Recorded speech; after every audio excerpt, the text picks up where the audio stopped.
Relaxation is the most important ingredient in anything that you do magically. In fact, if you can learn the art of relaxation, a lot of things just end up working themselves out because you learned how to retune your energy properly. A lot of times people think that they can't relax. They think that their bodies have some sort of volition of their own. And if that were true, your body would continue to function after you died. So obviously, the body has no volition of its own. It can't do anything by itself. It needs you.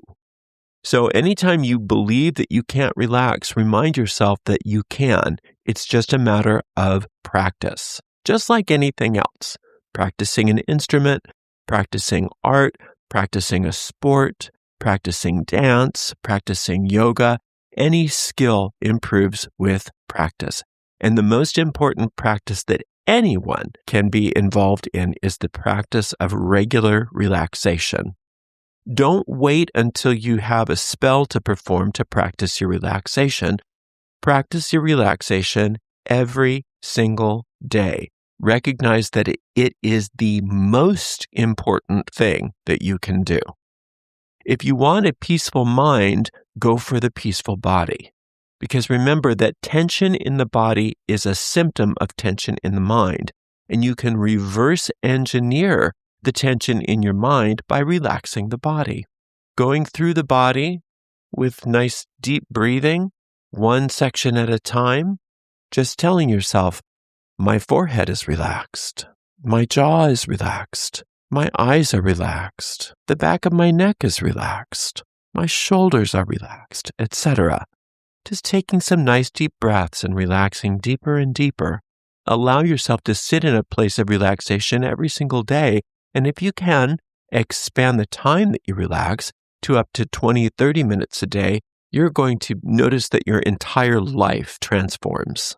The connection between your physical tension and your mental states is profound. Stress and tension stems from a holding on in the mind. Sometimes we hold on to situations, we hold on to things, we hold on to people. The very thing that we often want to eliminate in our life, we are hanging on to. And we don't even realize it because we don't take the time to relax our bodies.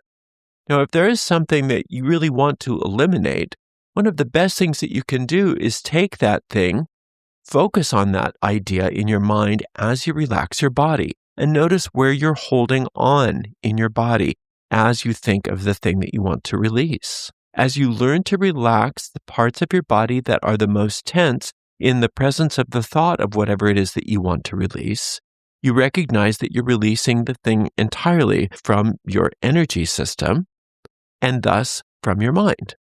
And then that thing has to be eliminated. When you clench your hands, when you cross your arms, when you furrow your brow, when you clench your teeth, those are all indicators to you from your body that your mind is holding on to something. And you don't ever receive anything or maintain anything by holding on to it. In fact, the magical truth is what we release and let go of either is released and let go completely from our lives, or if it's something that is good for us, it actually expands. So you're either holding on to something you don't want, not letting it dissipate, or you're holding on to something that you do want, and you are strangling it and not allowing it to expand. Either way, the tension that you're holding on to is not helping. When you let go, you are trusting. And many of us have been taught not to trust. We are taught that we live in a world that is not trustworthy and that you can't depend on people. You can't trust people. If you trust someone, you are putting yourself in a vulnerable place where you can be hurt. And so it's very understandable why we build so much tension in our bodies. It's our way of defending ourselves from the things that we can't trust.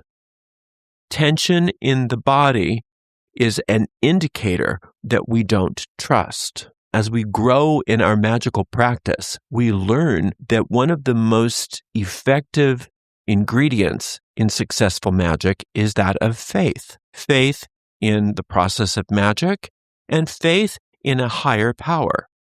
When we say a higher power, we're not talking about a power somewhere outside of us. We're talking about the source of our life that is within us. That higher power, that source of our life that is within us, is an intelligence.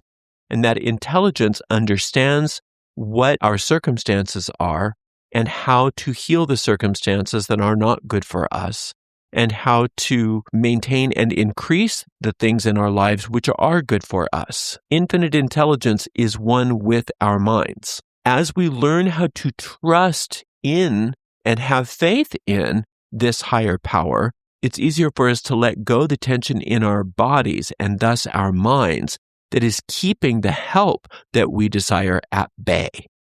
This, as I said before, it takes practice. And just like any other method of expanding your sphere of influence, sometimes we have to start small. Just allowing yourself to have 5 minutes a day where you go through and relax your body for no other reason than you want to relax your body as a skill.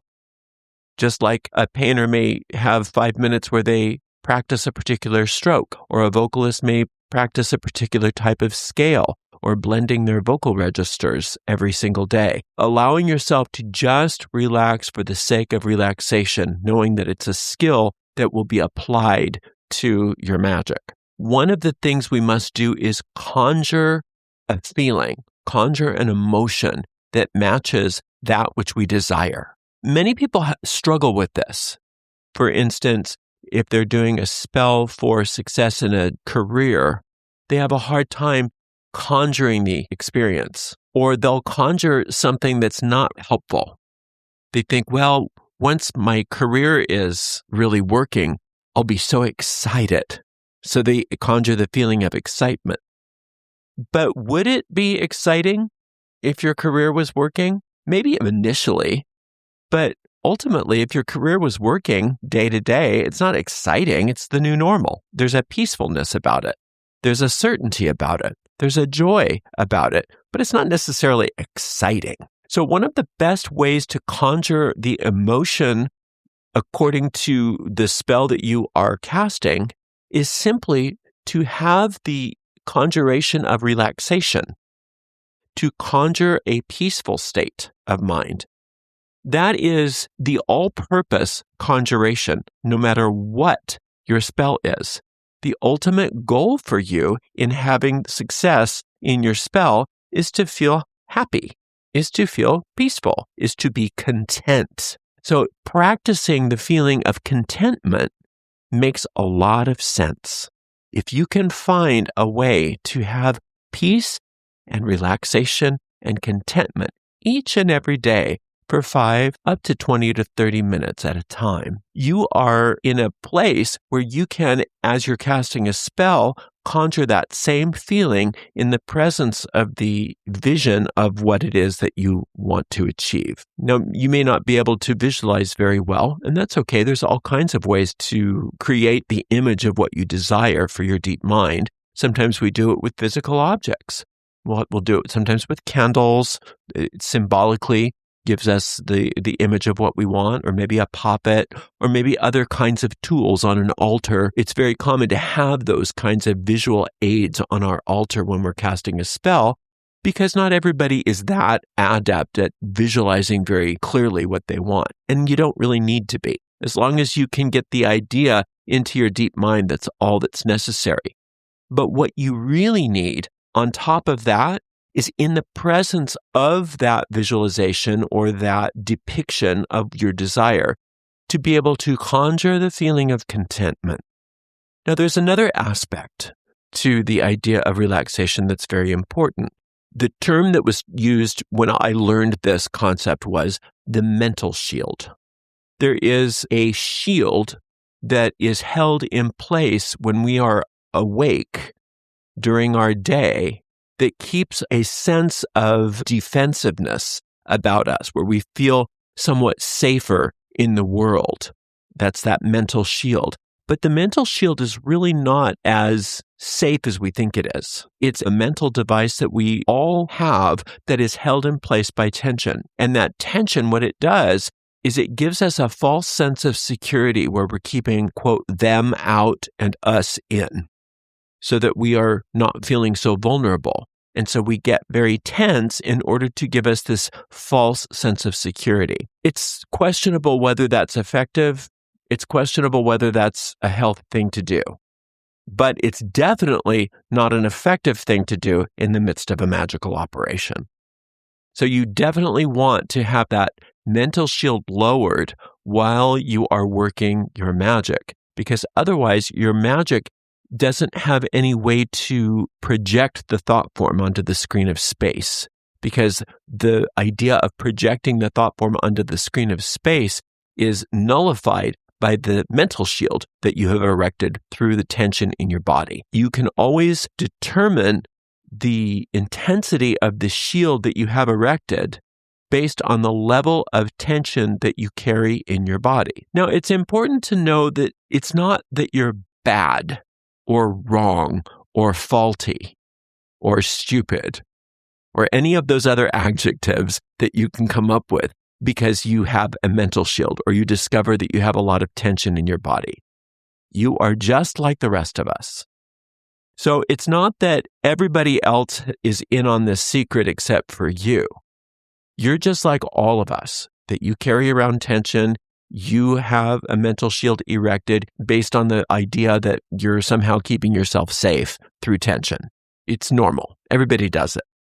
What's not normal is to lower that mental shield every single day and to experience what it feels like to live in a state of trust, to live in a state of peace, to live in a state of relaxation and joy, contentment. That's not normal. And that's the good kind of not normal. And I encourage you to be less normal at least once a day. As you become more skilled at sitting in relaxation, sitting in contentment, sitting in that place of defenselessness once a day, you have a skill that you can apply to many, many situations because you've been practicing. Once you learn how to relax and lower that mental shield and keep it down for a significant period of time, then you are in a place where you can, in the real world, out in the field, experiment with it. Usually when there's a big problem, that's when people get tense. When there's a big problem and people have to figure out the big problem, that's when you see their brows start to furrow, their jaws start to clench, their fists start to clench, and they think, this is good for me to be tense because it shows how serious the situation is and how I'm figuring things out. And you can try something different once you have established this skill of relaxation. While you're in the midst of a problem, you can say, I'm going to do a different thing. I'm going to lower my mental shield in the presence of this problem. I'm going to relax my body. I'm going to relax my mind, even if I have to excuse myself for a moment and use the quote restroom, even though that's not necessarily what you're doing in there. Just to allow yourself to lower that mental shield. In other words, relax your body, focus your mind, and allow yourself to be guided in the moment. What you'll soon notice is sometimes things just spontaneously start to work out in your presence because you've lowered the mental shield. Sometimes you'll get amazing inspiration and direct instruction from your guide as to what to do. All kinds of wonderful things happen in the presence of this relaxation, in the presence of a lowered mental shield. And it's counterintuitive to the way we have been taught to conduct our lives. We've been told, not necessarily by words, but monkey see, monkey do, that when things get tough, we get tense. The right way to respond to problems is through tension. And so we just have followed along, and we've learned that habit. And everybody does it. We don't even notice that we're doing it. We just get tense. When you have this new skill available, you can make a very concerted and conscious decision to try a different method to deal with whatever the problem is. And that's just to relax. To relax, let go of the tension, let go of the defensiveness, and allow that higher self within you to come forward. Like I said, sometimes you don't even have to do anything. In the presence of that relaxation, things just start to work themselves out.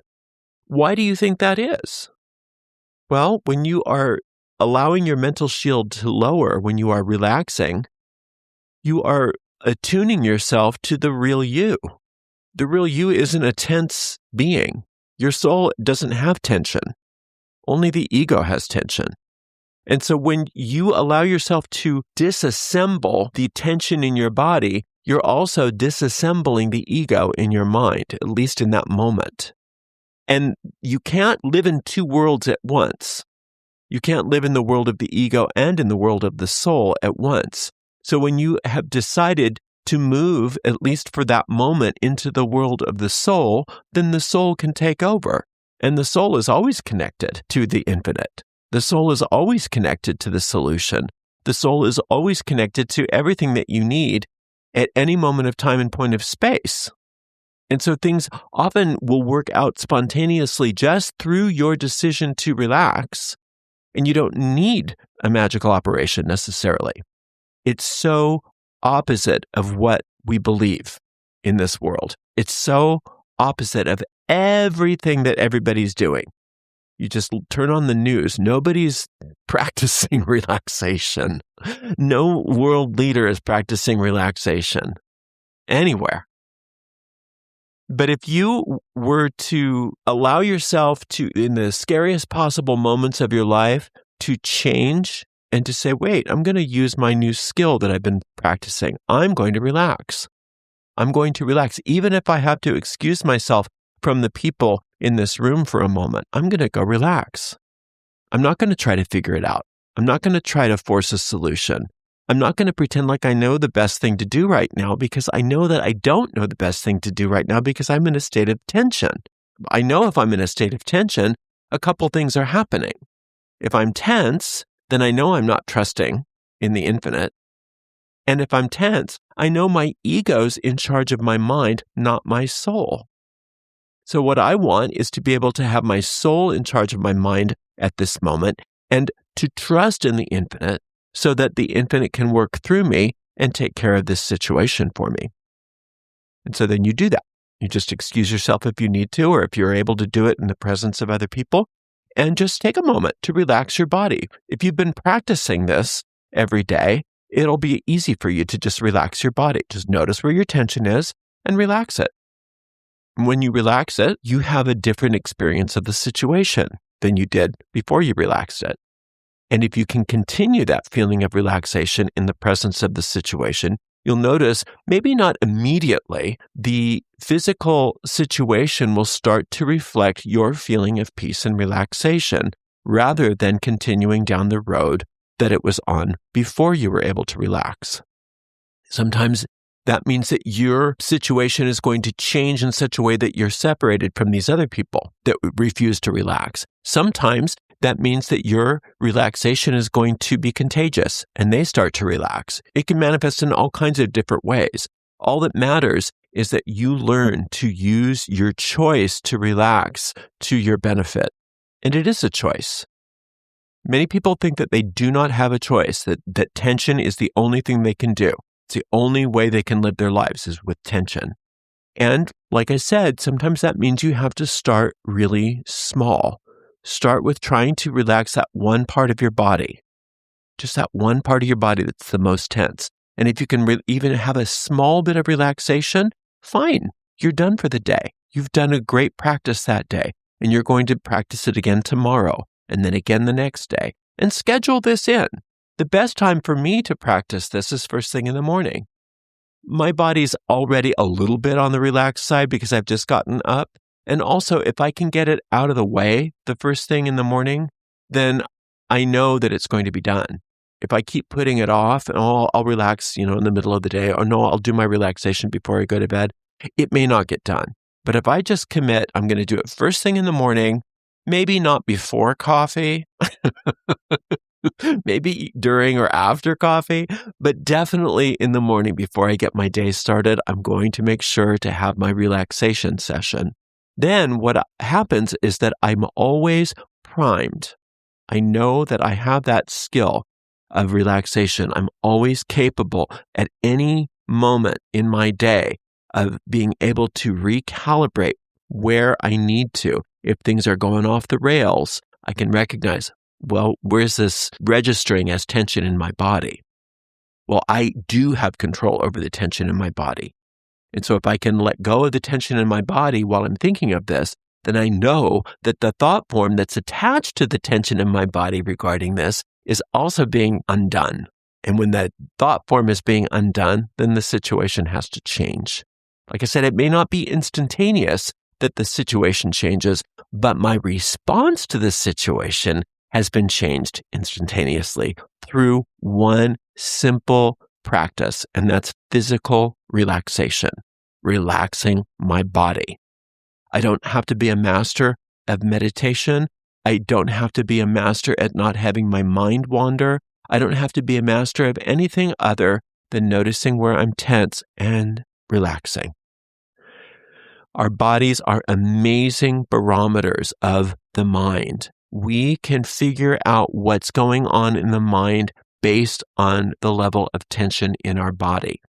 And it doesn't matter what part of the body corresponds to what part of the mind. You don't need to do that, turn it into something complicated. Just notice where the tension is when something is being experienced and learn to relax that tension. That's all that you need to do. When you can do that, you have control like you've never had. You have power over your situation. You have power over your mind when you can have power over the tension in your body. And when you have power over your mind, then you have power over your circumstances. And like I said, it may not be that the circumstance fully changes, at least not right away, but your response to the situation changes immediately when you can relax in its presence. And when your response to a situation changes immediately, that means that you are being guided by a different part of the mind than you were before. And that guiding principle that exists inside that peaceful place is capable of guiding you through anything successfully, no matter what. Like we said, it's infinite intelligence that creates you. And so therefore, infinite intelligence exists within you. And infinite intelligence can guide you as long as you are willing to tune into the infinite intelligence. You aren't tuned into infinite intelligence if your body's very tense. So you can recalibrate very easily simply by experiencing what your level of tension is in your body and lessening that tension. And like I said before, you do not need to be perfect at this. A small bit of relaxation does wonders. It's okay if you don't find absolute perfect peace and relaxation when you do this, when you practice this. Just allowing yourself to become a little more relaxed is amazing. Then you are turning your mind to face the infinite rather than facing the ego.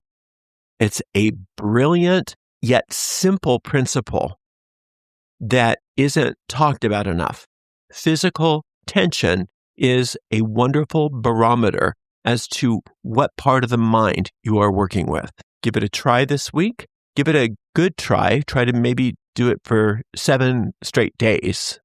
And notice the difference in your life overall before you started this practice versus where you are after 7 days. You will most probably, this is a daily practice that is a good idea to incorporate every single day because you become better and better at your magic. You become better and better at feeling good. You become better and better at solving problems. And you also become better and better to be around. People will definitely want to be around you more if you're capable of relaxing. And the people that don't like being around you because you're too relaxed, it's better for us to let go of those relationships if necessary so that we can work on ourselves and not always have to combat personality conflicts. We don't want to surround ourselves with people who increase our tension. After we're better at relaxation, it's easier for us to be around tense individuals and they don't affect us as much. In fact, a lot of times those people tend to heal in our presence just because it's contagious. Peace is just as contagious as fear. It's just that most of us don't understand that peace is something that's available to us at any moment, and it's available to us through the art of physical relaxation. Thank you so much for spending some time with me today. I so appreciate you. Until next time, blessed be.